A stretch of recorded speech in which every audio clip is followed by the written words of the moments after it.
gentlemen, welcome to the main event.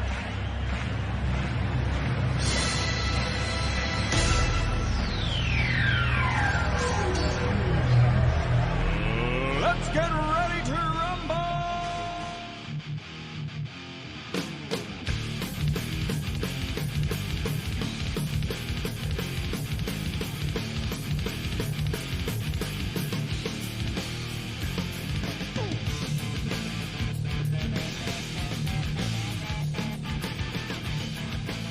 And that's right, everybody. Welcome back to another edition of the Best Seat in the House podcast. As always, I'm your host, Rob Cramer, joined by my co-host, Daniel Bobo Curlin. And Dan, how you doing today, buddy? I'm doing well. Kind of still a little shocked from how freaking lost that game. Yeah, that was definitely a rough one. As you know, we saw the Rangers end up losing that game. But Dan, the funny thing about today's episode too is that we have so much to get into. As angering as that game was yesterday, I think we're gonna start in a little different place than what we normally do. Normally we're kind of looking at the New York side of things always. I mean, obviously we do, Best Seat in the House podcast, we consider a New York sports podcast, right? But every once in a while, we always dip our toe into the big stories. And I wanted to get your opinion on this. I thought there's a lot of news breaking in the last couple of hours. You mentioned before we went on the air that your brother was at the Korea series opening day last night, where the Dodgers took on the Padres, and the Dodgers ended up beating the Padres 5-2 in a tight game that was pretty close into the eighth inning when the Dodgers pulled away. But in the last couple of hours now, we have this Shoei Ohtani scandal that has broken. Have you heard anything about this, Dan? Because it's some pretty crazy news that broke, and it sounds very fishy, to be honest. It sounds like there's a cover-up. But apparently Shoei Ohtani's translator got caught up in a $4.5 million betting scheme or whatever with this offshore betting company that apparently came under federal investigation, and that's where a lot of this ended up coming to light. But now Shoei Ohtani's translator, who was his best friend, and he even had language written into his record-breaking $700 million contract that if this guy was ever removed from his position or fired from the Dodgers, that that Ohtani could opt out and all this stuff. That's how much this guy meant to him. Now he was fired today and blamed by Ohtani's lawyers and agents for this massive fraud against Shoei himself for $4.5 million. What have you heard about this, Dan? And what are your thoughts on it?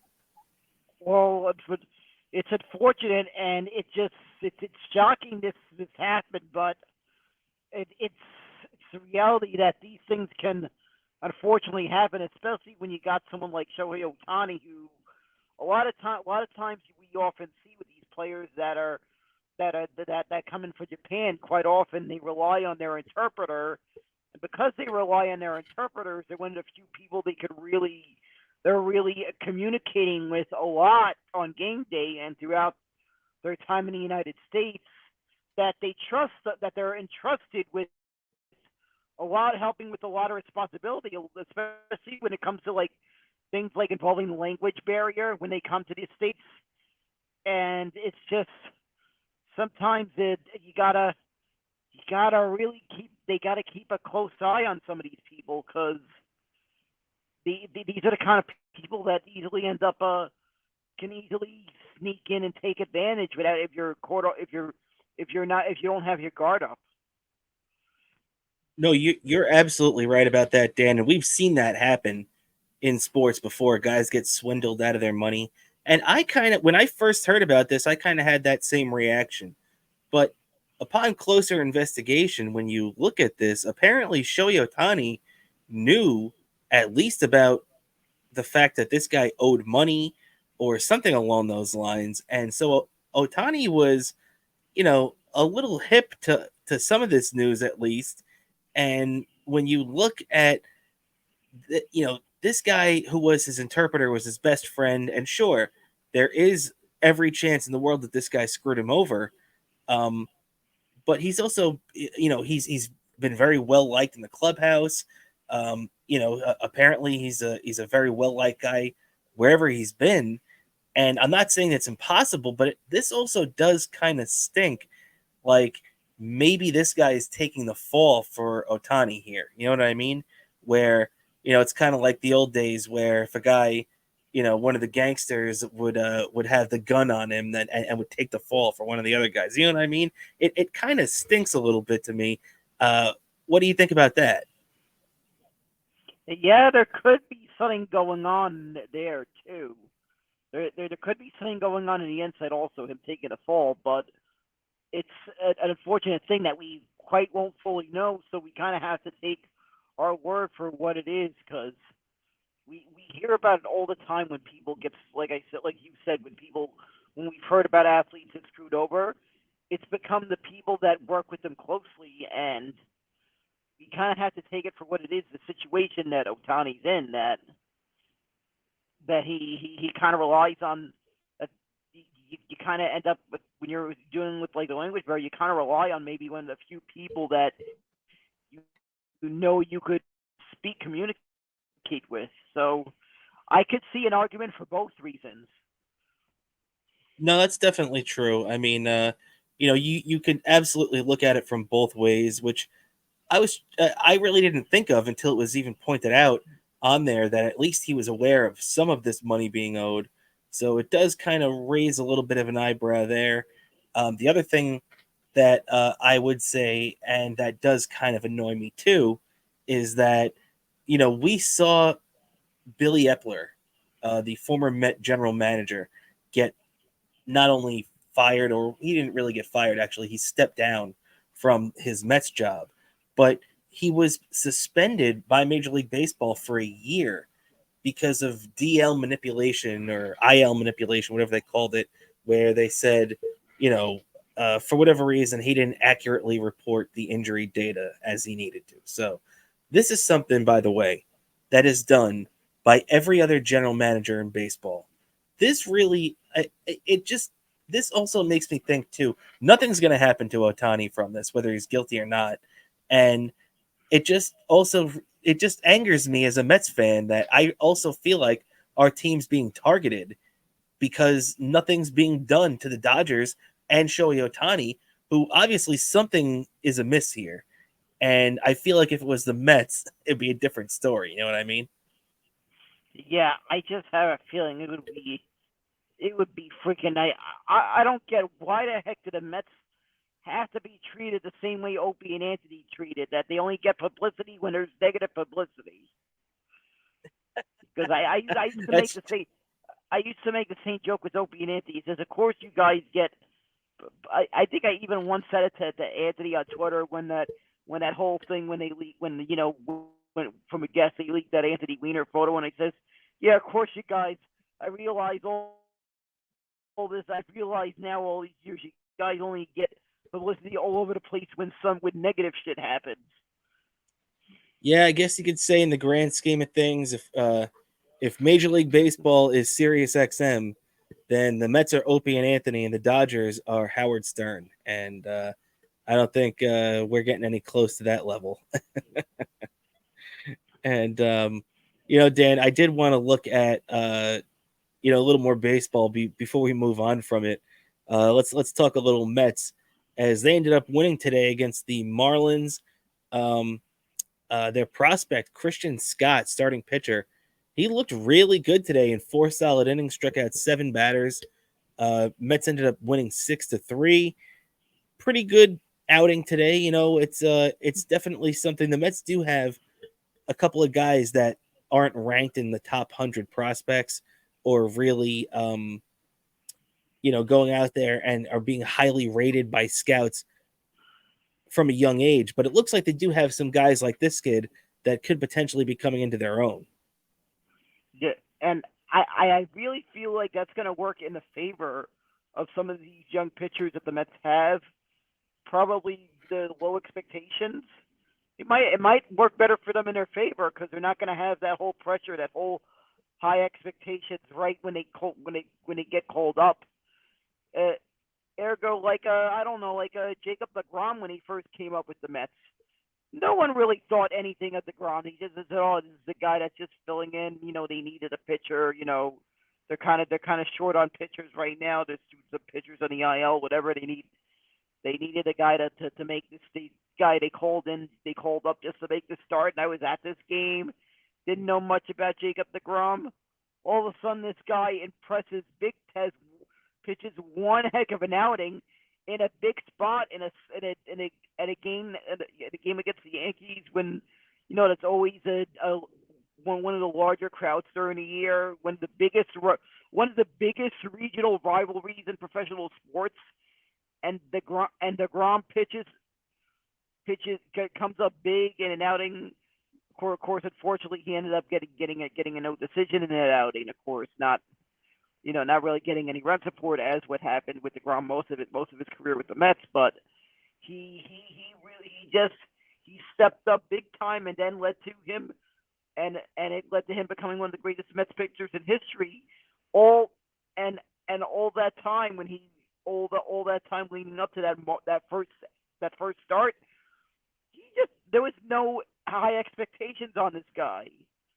And No, that's true, Dan. It just shows you sometimes these guys fly under the radar, and I think it looks like that's what we're seeing here with some pitchers in the Mets farm system.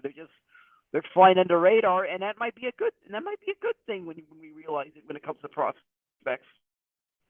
Yeah, you're right about that, man. Because if you it just puts pressure on the prospects. You're right about that, because if you recall at the time, Rafael Montero was the top prospect at the time, and nobody really talked about deGrom. And then, like you said, bam, he comes on the scene against the Yanks. There, throws 7 shutout innings in his first start, and never looked back onto Rookie of the Year after that. So yeah, you're definitely right. And one guy who did come on the scene with high expectations and really didn't live up to them right off the bat is a guy we've seen in camp for the last couple of years, Brett Beatty. And he started off slow this spring too, but he's really come on in March now, man. Is in the last couple of weeks, now 3 weeks into March, he's hitting .310 with a couple of home runs, cracked his second one today. And Brett Beatty's looking pretty good. What do you think about Beatty so far?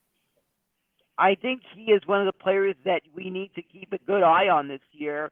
I feel like he's due for a breakthrough season. It just right now it looks all signs toward a breakthrough season as long as he doesn't go through like any IL stints and stuff. I expect a breakthrough season. Another one, well, this one I feel has more high expectations, but I feel just by what I've seen in spring training, it's also going to have a monster of a year.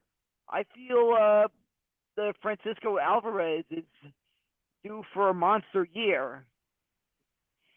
And not only that, from behind the plate too, man. Have you seen him behind the plate this year in spring so far? He's caught 8 of 12 runners trying to steal, which, that we've seen great offensive catchers in the past from, Todd Hundley and Mike Piazza.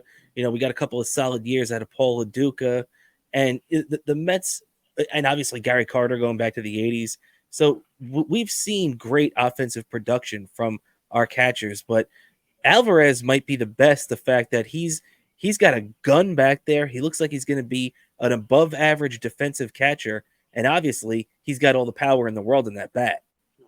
Yeah. And it's like hard to believe that this is the guy I got to see move up in the ranks. I saw this guy play for the Brooklyn Cyclones. So so that one of the things for those of you outside the New York area don't realize, the Mets have one of their minor league affiliates in a high A ball over in Brooklyn.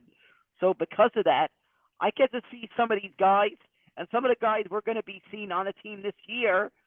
I got to see them on their path to the majors, on their journey to the majors. I got to see them. Another example, a guy who, well, of course, we all know, Pete Alonso.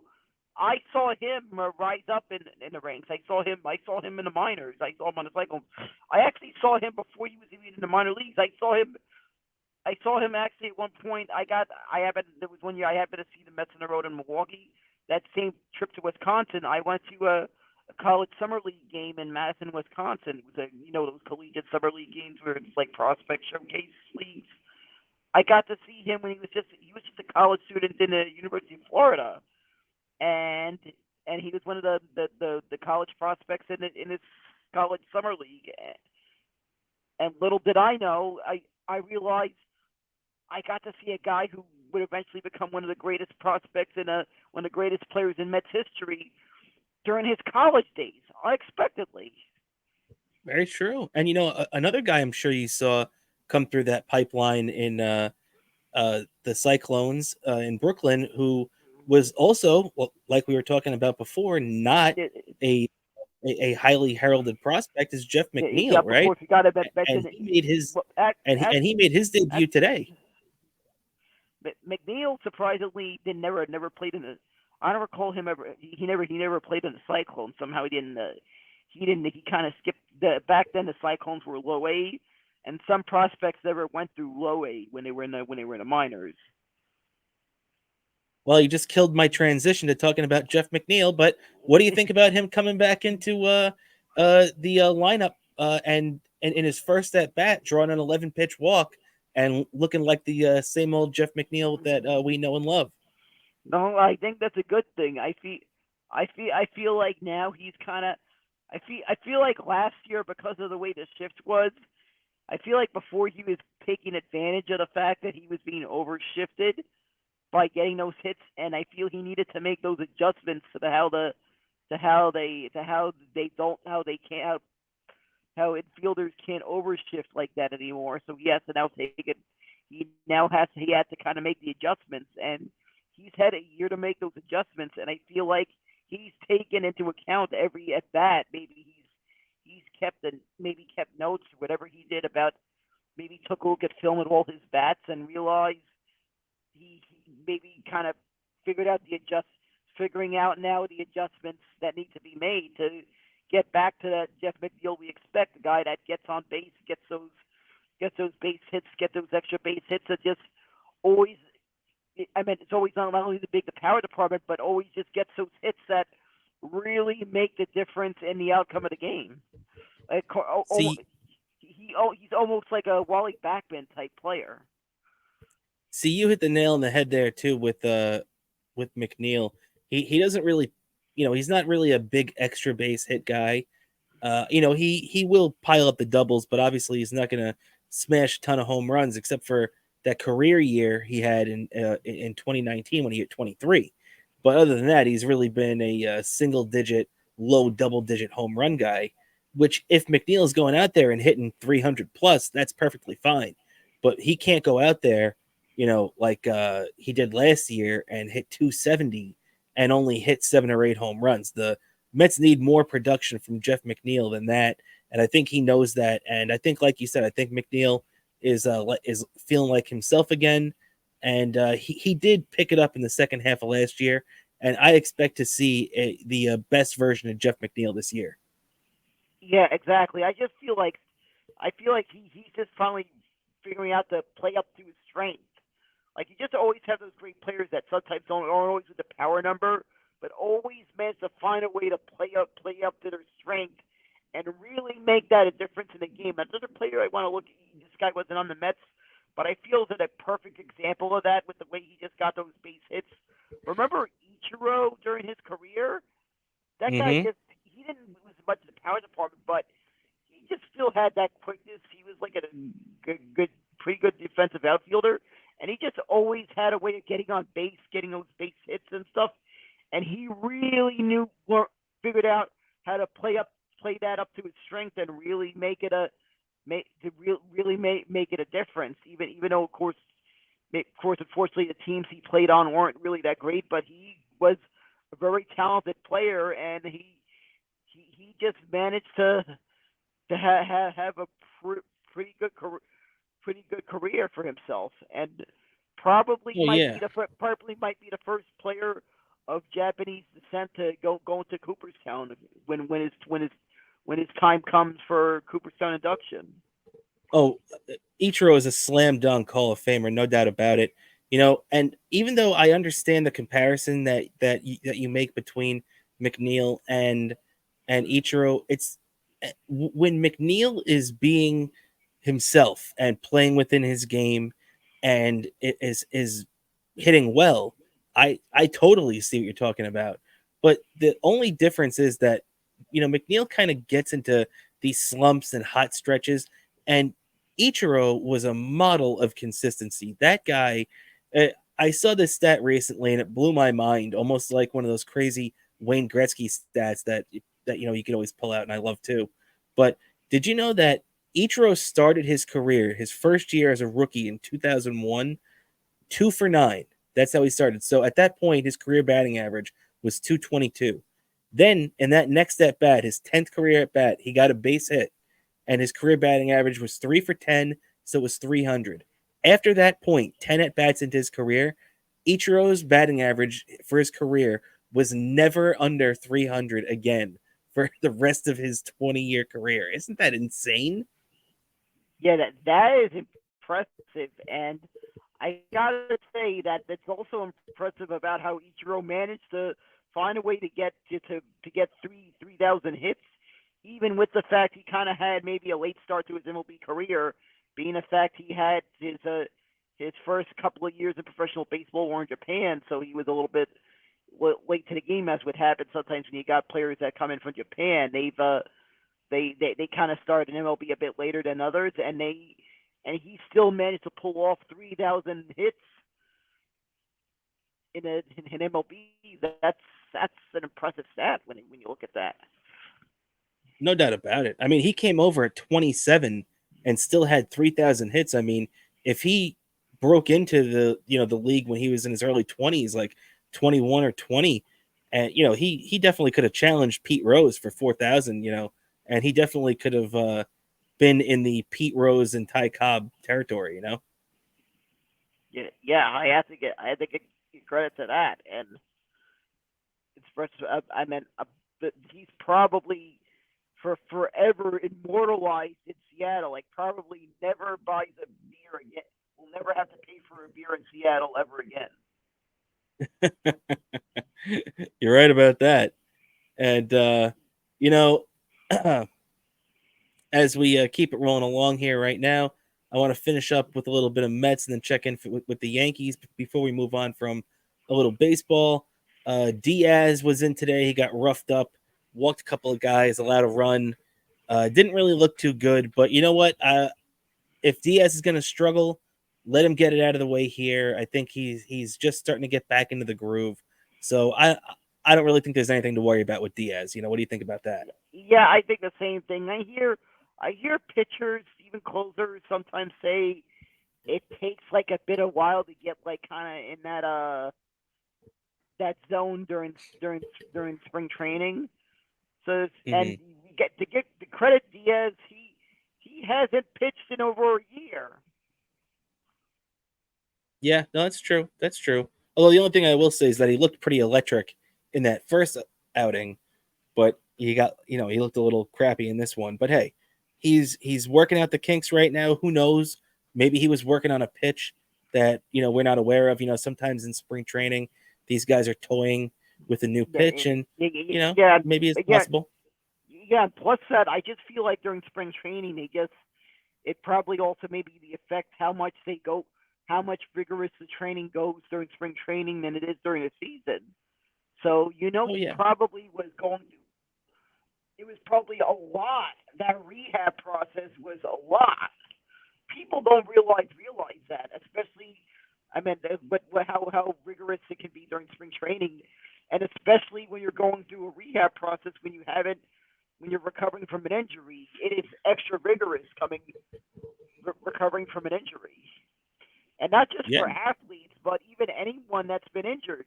Talk to anyone who's gone through any injuries in their lifetime that are walking on their 2 feet, but have gone through some really messed up injuries and have came back from it. they will tell you what the rehab was like. It's not as Yeah, easy as you think it is. no doubt about it. I personally know people who have gone through it. Yeah, yeah. I mean, hey, we saw, that's what was so heartbreaking about Aaron Rodgers at the end of the year for the Jets there, um, where he put so much work in and dedicated himself so much, and then the Jets just couldn't hold up their end of the bargain. And by the time he was ready to go, the Jets season was over. So yeah, no, you're right. It's definitely, you see it's a physical taxing effort, and it's a mental taxing effort uh, to come back from injuries like that. And one guy, and this is a great transition right here, that is also coming back from an injury right now, but is progressing in the right direction, and they're saying he's on track to potentially rejoin the rotation by May, is David Peterson. He had off-season hip surgery. They're saying he could be back around May from the IL. He's just starting to throw again now, and ramp up, coming back from this injury.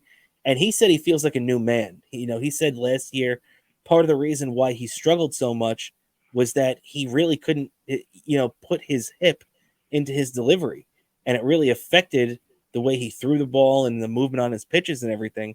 So he feels like a new man now.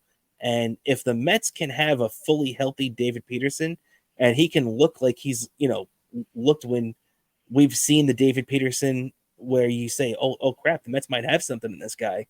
Uh, if he's healthy, that's a big plus for the Mets rotation right there, and they're going to need him. Yeah, it's a big healthy. Plus that, I really see if he could come back, it might get us a couple of extra wins, especially like flying under the radar.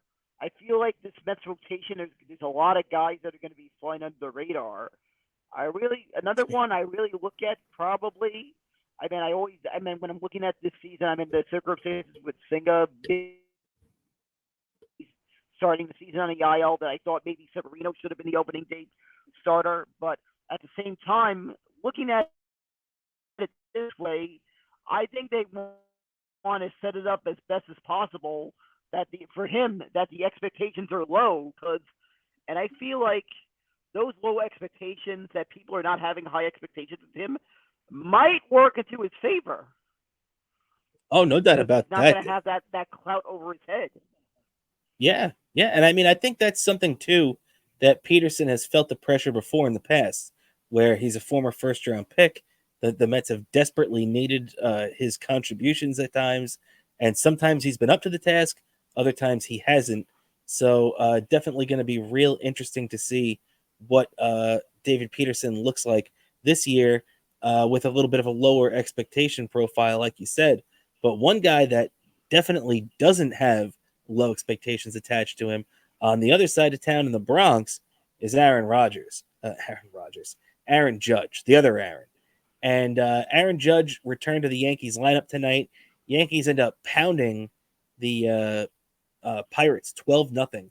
And Judge returned, looked pretty good. He had a double, scored 2 runs, drew a walk. He returned to the Yankees lineup. But the real fireworks in this game, a 12-0 blowout, was Giancarlo Stanton, who hammered 3 home runs in 3 at-bats against the Pirates, drove in 8 runs, most RBI in a game for any player in spring training since 2006. Really crazy day for Giancarlo Stanton. Nice to see him. And, I'm sure Yankee fans right now are sitting back and thinking and dreaming about a healthy lineup with Aaron Judge, Stanton, and Soto right there in the heart of it. And you know what? If that's the case, even if Garrett Cole is banged up this year, and maybe he misses a couple of months, maybe he misses half the season, maybe he misses the whole season, who knows? But if they have those 3 guys healthy for a big chunk of the season, the Yankees are still going to be dangerous no matter what. Yeah, that's gonna play a factor. The big question's gonna be this season if that's even enough, because we've all seen the one thing that is gonna might fly during the regular season, but the thing that's gonna that really carries the team over the top is the pitching. and the pitching at the big spot. Oh yeah, no, you're definitely right about that, Dan. But you know what? Right now, I think the Yankees are just, even though I know Yankee fans have their expectations of winning the World Series, but let's be honest, you look at the Yankees, especially without Garrett Cole, the Yankees might be the third best team in the division, if that, maybe fourth, because the Orioles are the favorites in my opinion. They got the best team. Um, the Blue Jays and the Rays are, right there in second and third, depending how you want to put them. And then the Yankees with Garrett Cole are in that option too, but the Yankees without Garrett Cole are a level below those teams. To me, what do you think about that, Dan?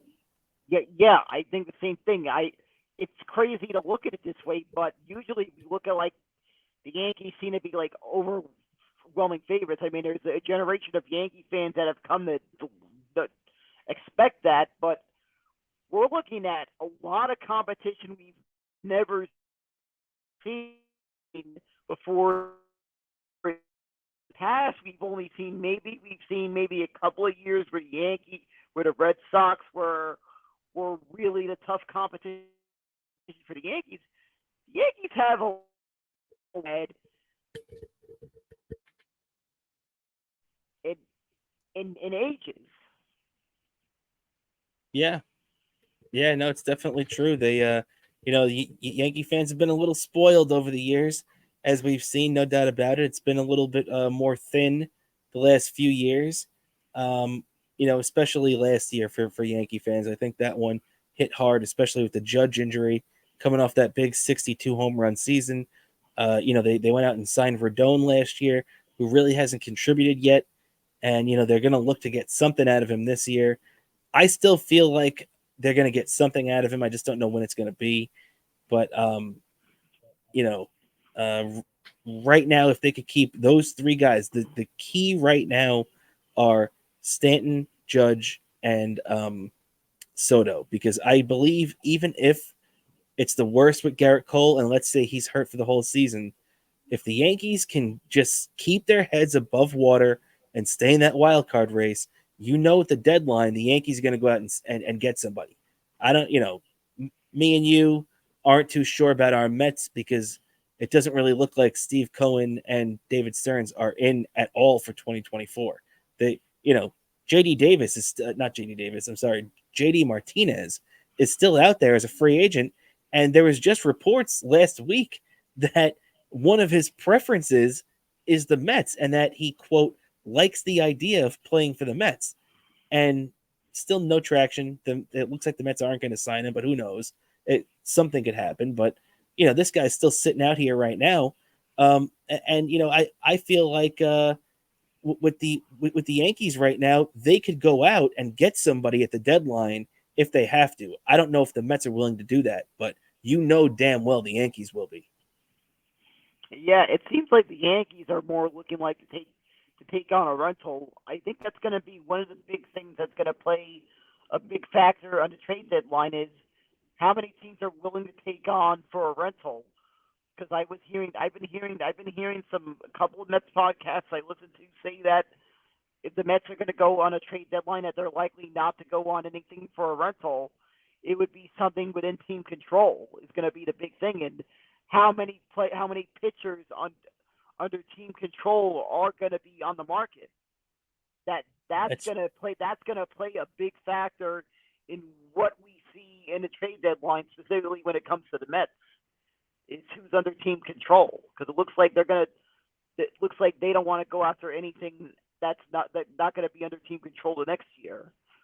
Well, the only thing is, Dan, I don't even know if they're going to be willing to do that, because you have to remember, if you're going to go out there and get a guy with team control, you're going to have to give up a couple of decent prospects, because even for these rentals, they're going for pretty highly touted prospects. So if you're going to get a guy with 2, maybe even 3 years left on his deal at even if it's a somewhat reasonable rate, you're going to have to give up something. And it looks to me like this guy, David Stearns, has no appetite for giving up prospects. Yeah, that doesn't really make sense, because I feel like there are a couple of positions where the Mets are very crowded at in terms of Yep. prospects. There's a lot of catching prospects. There's a lot of shortstop prospects, I feel like. And I feel there's more than enough that you could do just that, make trade for some pitching. Yeah, no, I totally agree with you. I mean, especially when you have Lindor and all those shortstop prospects, you have Lindor for the next 10 years. You might as well turn a couple of those prospects into a good starting pitcher, right? Yeah, I feel like that's the kind of thing you kind of see a lot of teams wish they have. Like they have a surplus at one position, and they got to be willing to turn that surplus into something that's gonna actually have an impact on this team. I feel like. No, that's a good point. That's a good point. And just I'm sorry, were you going to say something else? Yeah, that's what I was gonna. That's what I was gonna say. Oh, okay. Yeah, and just to wrap up on the Yankees, I wanted to also talk about DJ LeMahieu. They're talking about he's got a bone bruise on his foot. He's going to be out at least a week, maybe two. But this is one of the Yankees regulars, and obviously they're not relying on him as much as the other guys with Stanton and Soto and Judge. But a guy like LeMahieu can really help that lineup click if he's rolling. And they got to hope that they want to get at least 130, 140 games out of LeMahieu, even though he's getting a little bit older. So you're going to have to manage him. Yeah, exactly. This one might really play a factor into how much they're gonna get out of him this year. Yeah, no doubt about it. Because especially, you see a 33, 34-year-old player, however old, LeMahieu is. I know he's right around there. Having a foot issue like that's not good to start the season with. Your feet are your base, especially in any sport, but especially baseball too. And that's the last thing you want to see for LeMahieu. So let's just hope this isn't the beginning of a injury-plagued season for him, and he gets back on the field quick for the Yanks, right? Yeah, and it's also scary when you look at these injuries. It's also scary when you see a player frequently have injuries in the same area. We've seen that. We've seen so many careers get kind of shortened from injuries in the same area. I mean, look, good example, the Mets, Jose Reyes, consistently with the hamstring injuries. I feel like there may have been a couple more years he would have had in maybe a Hall of Fame career had he not gotten all those hamstring injuries, which looks like they caught up to him. Yeah, no, you're definitely right, Dan. I mean, we've seen different guys get affected with stuff like that. Obviously, the hamstrings, the quads. We've seen all stuff like that affect guys in different ways, and that you have to manage your injuries, and that's one thing that LeMahieu has dealt with the last couple of years is a slew of injuries. So he's definitely going to have to get himself back into playing shape. Pretty much. Let's hope he rehabs this quick and gets back on the field as quickly as possible. I want to wrap up talking a little hockey and a little basketball. However, I also want to talk, as you can tell, I got my Jets hat on, I got my Jets sweatshirt on, and if you're not aware, and I know it's March, NFL free agency started. So I've been pretty excited because, as we all know, the only time the Jets really do any winning is in the offseason, and it's between March and September, and they get all their fans like me really excited, and then they crap out in the regular season. Well, I'm here in March right now, already getting excited for another letdown this year, but there have been a couple of big breaking news stories last couple of days, in NFL free agency. The Giants have been pretty quiet since we spoke about them last when they picked up quarterback Drew Lock. So the Giants are taking the slow and steady approach after they got their big deal with the trade, bringing in Burns. But the Jets also started off very slow now. They signed last week left tackle Tyron Smith last Thursday, right after our episode came out that morning. A couple of hours later, it broke that Tyron Smith signed a 1-year, $20 million contract. Now, it's not really $20 million face value. It's an incentive-laden deal to 6.5.5. I'm sorry. a $6.5 million guarantee, and with percentage of snaps played, and if the Jets win a Super Bowl, and if he makes a Pro Bowl, it could all go up to $20 million. So I'd say if the Jets win the Super Bowl and he plays great and plays all those snaps, you know what? Take the $20 million, Tyron. You earned it. He's a future Hall of Famer from the Dallas Cowboys, so it does hurt a Giant rival too. So I'm sure Giant fans aren't too upset to see him leave. So what'd you think when this news broke? Because as long as this guy stays healthy, he definitely puts the Jets offensive line in a much better spot. Yeah, I feel like this is a game changer in the for the Jets offensive line, and maybe hopefully gets Aaron Rodgers the protection he needs during a come start of the season. Yeah. I mean, it's true, man. That's what it comes down to. It all comes down to, uh, protecting Aaron Rodgers. He's the guy, whether you like him, whether you hate him. If you're a Jet fan, you're going to have to deal with Aaron Rodgers. And right now, protecting him is the name of the game. The Jets went out there and signed guard John Simpson away from the Baltimore Ravens, who started all 17 games last year for them and had a little snarl to his game. So the Jets like adding that to their offensive line. He had a couple of penalty issues, but the Jets are hoping to clean that up, playing him next to the Hall of Famer or future Hall of Famer Tyron Smith. They also went out and traded for their former right tackle, Morgan Moses, who also played with Baltimore last year, started all 17 games for them as well. So they really shored up a durability issue, bringing in both those guys, keeping their fingers crossed with Tyron Smith. They still have the 10th pick in the draft, so who knows what they can do. They definitely have a lot of options. And then if all that wasn't enough, Dan, they went out there yesterday and signed former Los Angeles Chargers wide receiver Mike Williams to a 1-year, $15 million contract. This guy he's averaging over 15 yards a catch. He's number one in the NFL over the last 5 years with yards per catch. So definitely a guy that can stretch the field a little bit. He goes up. He's a deep threat. He makes big plays. He contests the one-on-one balls better than anybody in the league, or as good as anybody at least. What do you think about this deal, Dan? Because this gives Aaron Rodgers another weapon to go with Garrett Wilson on this offense now that desperately needed it. Yeah, I feel this player definitely complements Aaron Rodgers' ability and how he plays, because it's commonly known that Aaron Rodgers, from time to time, will try to pull off a play where he goes long, and this is the kind of player you need when you're consistently on and off going to go long. Yeah, you're right. And just giving him another option, and the fact that he's good at those jump balls and everything, like you said, if Rodgers wants to air it out, we all have seen Aaron Rodgers. He's been one of the best deep ball quarterbacks in the history of football.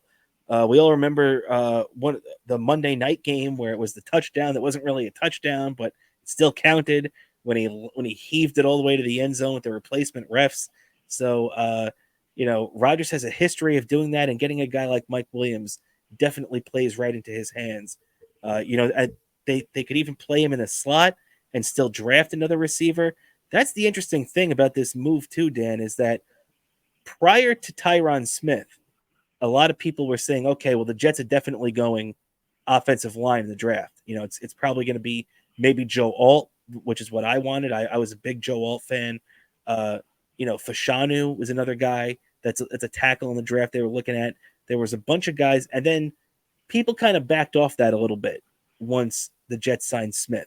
And then everybody was turning their attention to saying, well, maybe they go for a receiver. I even saw an ESPN mock draft today where they're saying the Jets might trade up for Marvin Harrison Jr. So that's pretty big right there. It also, goes to show that, maybe guys like Malik Neighbors are still in play. And also tight end Brock Bowers. What do you think about this really opening up the Jets' options now, Dan? Yeah, this is probably a game changer, and if the Jets figured out a way to circumvent the system in their favor, it's a game changer, and we it could be if depending how the season for the Jets ends, this could this off season could be heavily looked at as pretty much a key moment Yeah, for you guys. Like it's gonna be looked at heavily. no doubt about it, man. It's a make or break year. They're all in every sense of the word, Yeah, and bringing in guys like this is definitely evidence of that. yeah, and it's moves they really need to make because you only I feel like you realistically have 2 years of Aaron Rodgers, and they have to make the most of it. In almost similar in the way when the Patriots got Tom Brady, they and then the Patriots. I mean when the Tampa Bay Buccaneers got Tom Brady for those last 2-3 years of his career, they had to go all in and make the most of the fact that it's solid, 2-3 more solid years of Brady. They had to do whatever they could to get that championship, make the most of it. That's what the Jets look like they are doing right now. You're absolutely right, and they have to take advantage of it. And let's just hope everything works out the way that the Jets want it to, because otherwise it's going to be another miserable year on the other side of MetLife. It's going to be a feast or famine type season for the Jets. It's either going to be everything that we wanted and more, or a complete nightmare. Yep, and, exactly. and And yeah, and you kind of have to do that if you're going into a situation where you're making a decision to go after a quarterback that maybe has 2 to 3 years left of his professional career. This is the yep, kind of moves you have to make. absolutely, Dan, absolutely. And you know what, everybody, you're going to see it all play out right here on the Best Seat in the House podcast. And either way, I think my co-host Daniel Bobo Carlin right here is going to have to be my shrink this season again, as he was last year, because I'm either going to be losing my mind because this is the most amazing thing I've ever seen, or I'm going to be, losing my mind in a different way because things are crashing and burning as they usually tend to do for the Jets. So Yep. it's gonna be a flip of the coin. Yep, exactly. And there's going to be a suicide prevention, Jets fan suicide prevention team in the form of myself and probably your girlfriend, shades of that Curb Your Enthusiasm episode. Very true, very true, Dan. So no doubt about that. And when you look at things right now where there are also high expectations. Obviously, the Jets have a lot of high expectations attached to them. One other guy that we're going to talk about before we move on real quick that also came into the league with high expectations as the former number 1 overall pick is Jadeveon Clowney, the defensive end, free agent D end that visited the Jets today. The Jets let Bryce Huff walk via free agency, go to the Philadelphia Eagles. And Clowney could be a good replacement for him. He had 9.5 sacks last year for the Cleveland Browns. And, if you just let him come in and play his role on this defense, play 40-50% of the snaps, which, might not be to his liking. He might want to play more than that. But if he's willing to fit in on this D line that Saleh likes to shuffle his guys around, Clowney could be a pretty nice piece for the Jets to add and take the spot of Huff, right?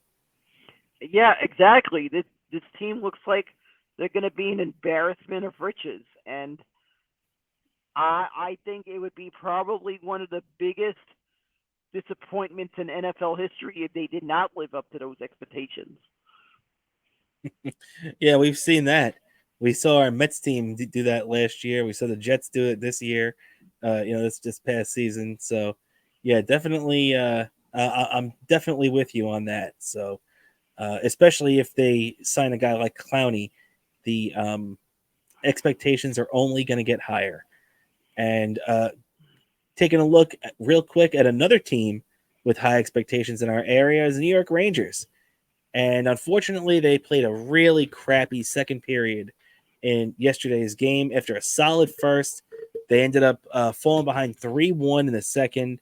They cut it to 3-2 close late when Alexi Lafreniere scored on when the Rangers had their goaltender pulled.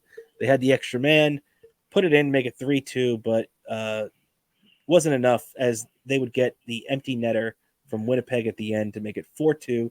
Rangers dropped that one in regulation, so no point gained. Carolina wins again, cuts the Rangers division lead down to 2 points. One game is all that separates the two teams. They played the same amount of games, so a lot of pressure coming on for the Rangers now, as now Thursday night they're playing the Boston Bruins, who currently lead the NHL with 97 points. On Thursday night, big matchup in Boston. Dan, what do you think about that? This one's gonna be. I feel like the Rangers are gonna play very angry after that game. Like they're just gonna play. They're gonna keep this game very close and set themselves up in a position to win. I feel that's what they were trying to do yesterday against Winnipeg. I just feel like that one little turnover was the momentum shifter in that game. And from here on out, and I feel into the playoffs, the Rangers, the way their strength is keeping that game close, I feel like. And if they keep the game close, they're in it to the end. Oh yeah, no doubt about it. And let's give credit to Winnipeg. Winnipeg's a good team too. They're right in the pack over there in the West. I believe third or fourth over there. They got 91 points, so they're right in the mix at the top of the heap in the Western Conference. So they're definitely a good team. So it's nothing to be embarrassed about. It's not like you lost to the San Jose Sharks, which the Rangers did in January, by the way, which you could use those 2 points right now. Well, actually, they lost in overtime, so they really only lost 1 point. But still, the fact remains. Also, it's a big matchup too. Bruins number 1 overall, 97 points. Rangers 3 points behind them at 94.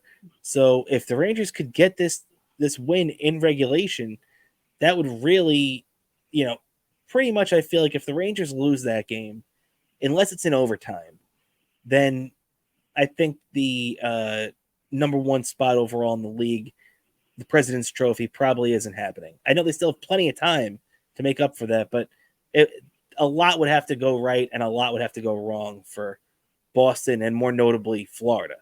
But I feel like if they win this game tomorrow night, the Rangers have a legit shot to win the President's Trophy this year for the first time in 9 years. What do you think about that, Dan? I think so, and I feel like this game could be a real momentum shifter the rest of the year. I feel like this is going to be. I feel like this is going to be a team we're going to cross paths with in the playoffs, and it's probably going to get kind of crazy with me and for someone in the Boston area. Kind of a bit more friendly, but got to get it heated during a playoff series, without a doubt. No doubt about that, Dan. You got that right. One other interesting thing I saw about this Ranger game too is that, obviously the Rangers had a pretty spirited practice today. Laviolette wasn't let them off the hook with anything from that last game, which you got to love about Laviolette. However, the interesting thing I thought was that, the way they normally do it in practice in hockey, in the NHL specifically, is whichever goalie leaves the net first. Obviously at one end of the ice you have Igor, at the other end of the ice you have Jonathan Quick, and the forwards and the defensemen are practicing on both of them, taking shots and taking rushes and all that kind of stuff. So whichever goalie comes off first and goes to the locker room usually is the guy that starts the next game. And word from Vincent Mercogliano and a bunch of the guys that covered the Rangers practice today was that Jonathan Quick was the first goalie off at practice today, which raises the question and speculation that he's going to be starting the next game. Obviously, Laviolette didn't answer, but I think it speaks for itself. Maybe after, now instead of, running Shesterkin into the ground, it's also another tough game. He played a really tough game against the Islanders the other day, played a tough game against Winnipeg on Tuesday. Maybe this is them just trying to get Quick in a game here because also you have to remember now there aren't any more back-to-backs for the rest of the season. So there's no games where you think to yourself, okay, this is definitely a quick start here. So maybe they're just trying to get him a game here. But what do you think about Laviolette's apparent decision to start quick tomorrow? Oh, maybe I kind of feel like maybe they needed to give Igor a breather. He had very some really two really back-to-back intense games. So probably makes sense. They want to give Igor a little bit of a breather going into the playoffs because he's going to be getting a majority of the starts of the playoffs. Plus, I feel like Quick needs to get some playing time in before the playoffs to be at the ready if need be, because for most of the playoffs he'll be on the bench, so he needs to kind of get his feet wet. That's true. So yeah, I just thought it was an interesting choice that it looked like Quick was getting in there, but you know what? Makes sense. I got no problem with Laviolette doing it. Igor has shown obviously that he's back on track. He wasn't perfect against Winnipeg the other night, but neither were the team in front of him. And also, let's not forget the Rangers are going to be without Lindgren for about 2 or 3 weeks, and Trouba is still working his way back too. So without those two, rocks of that defense, it's Chad Ruedel, who just made his debut from after being acquired from Pittsburgh for the deadline, and Zach Jones holding down the fort. And even though I think they're two serviceable NHL defensemen, they're not Trouba and they're not Lindgren, right? Yeah, exactly. So it's going to be real interesting down the stretch, and I expect this game's going to be a very heated game. Like I am just going to be emotionally drained just watching this in my living room. Oh yeah. Be next to Mr. Balloonigan, and if the Rangers win this, I'll be he'll. Dan, you there? Can't hear you, buddy. I don't know what you did. You knocked yourself out.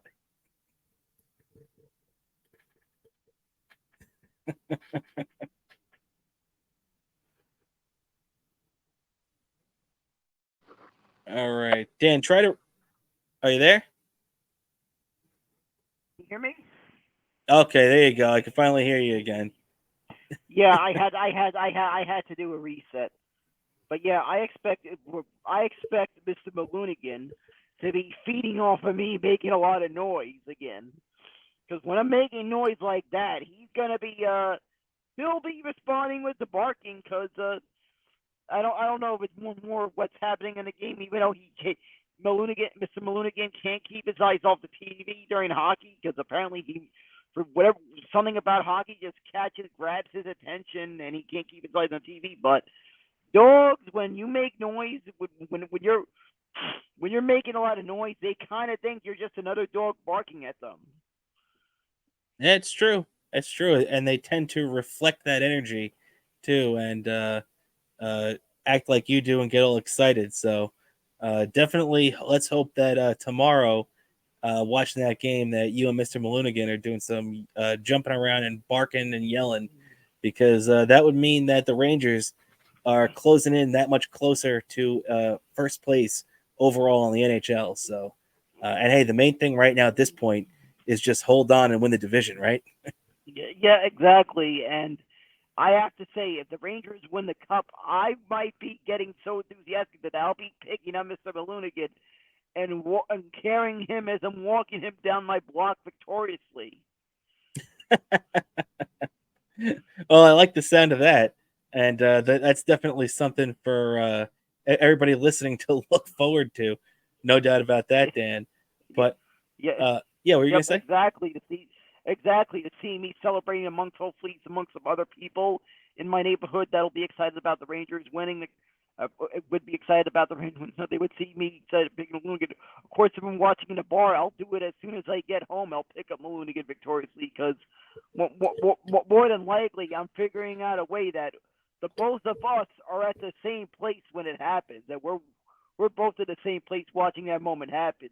And like I said, I'll make sure whatever I could to make sure there's a spot on right in front of the counter at Donovan's. That was watching the Rangers win the cup if it Well, happened. I'll never forget being with you at during Game 4 of the 2015 World Series at the compound, watching the Mets blow that at Halloween at Anthony's house, watching that game. So we found a way to be together during the Mets and the World Series.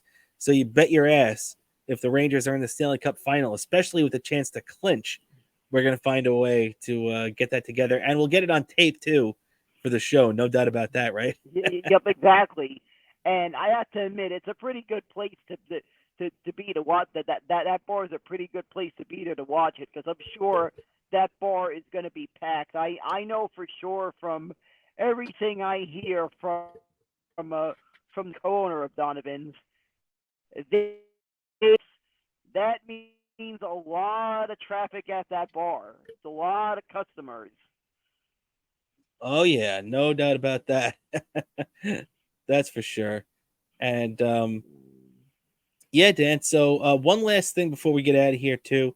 I want to talk a little Knicks for us right here, as the Knicks right now on the West Coast coming off a third straight victory. They beat the Golden State Warriors 119-112 the other night, as Jalen Brunson completely outplayed Steph Curry. So that was awesome to see, as Curry has a mediocre game. Jalen Brunson goes for 34 and looks like a star. So the Knicks were riding high, feeling pretty good. Came down with a little disappointing injury news after that game, as OG Anunoby, who had just returned from his elbow surgery and was looking pretty good, apparently had it flare up. The surgically repaired elbow flared up, and now they're managing his playing time. So he's not going to be playing every day. They're going to really try to slow walk it with him. He's out Thursday at Denver with quote unquote injury management. So it's going to be real interesting to see how they utilize him going down the stretch here and lean into the playoffs. But it really doesn't matter, because right now the only thing that matters is just getting him, and who we'll get in a second to, Julius Randle, ready for the playoffs, right? Yeah, exactly. Of course, also this very game was definitely a great one. I actually watched it this morning after work because of the hours the game was happening. I had it recorded on my DVR, and as always, whenever one of my favorite teams is doing a road game at the West Coast, sometimes, especially if it's on a weekday, when I have to work the next day, because the hours I work at UPS makes it a little bit difficult, because I'm usually asleep around 11:30 and stuff like that. So what happens is I recorded the game, made sure to avoid every social media discussion about the game until I've watched it. Same thing at work. If anyone, I don't know, maybe people didn't want to. People know, not when in cases like this, you don't talk to me about the game during a when on a circumstance like that. Of course, also it's note that during the playoffs, unlike the regular season, I probably would be staying up to watch this, but the regular season, I usually do it like that and make use of the Exactly. DVR.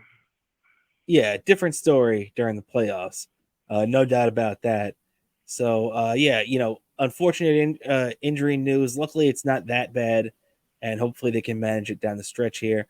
But also, what I'm seeing is Julius Randle, too. This was just reported within the last day or two, that Julius Randle's progressing. He still has not been cleared for contact in practice yet, and that's the last big step to getting a guy ready to come back in the game, is having him cleared for practice. So he's not cleared for that yet. But, however, the Knicks are very confident that he'll be ready for the playoffs.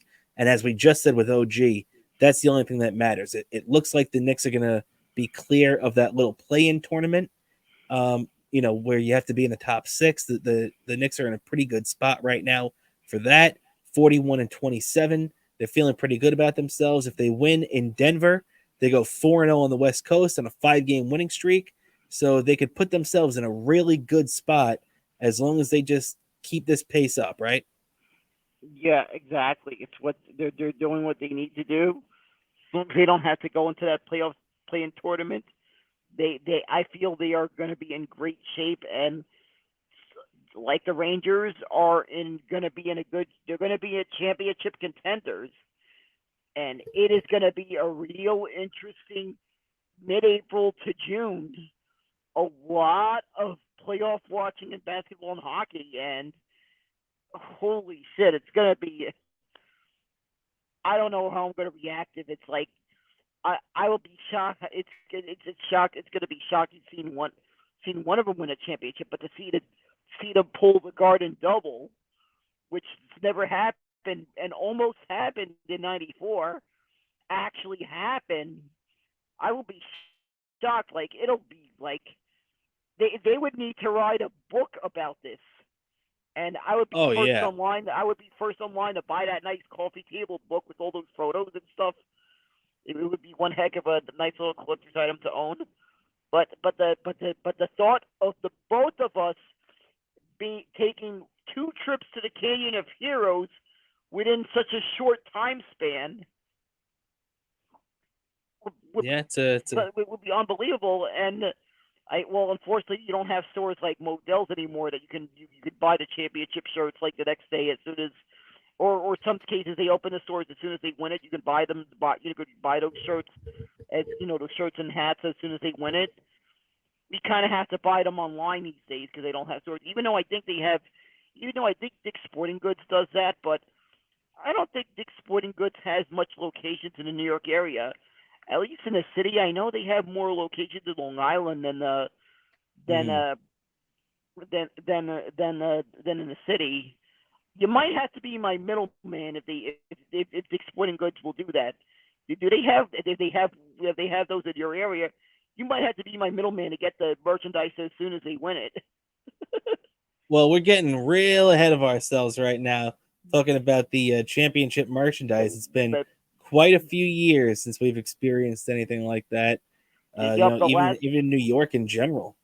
Yeah, the last time I did that, like I'm not talking about like getting to the championship round. I mean, winning the thing. I remember the Giants winning the Super Bowl. I remember I remember being able to go to Modell's. So it's gonna be this would be the first one that we don't have that.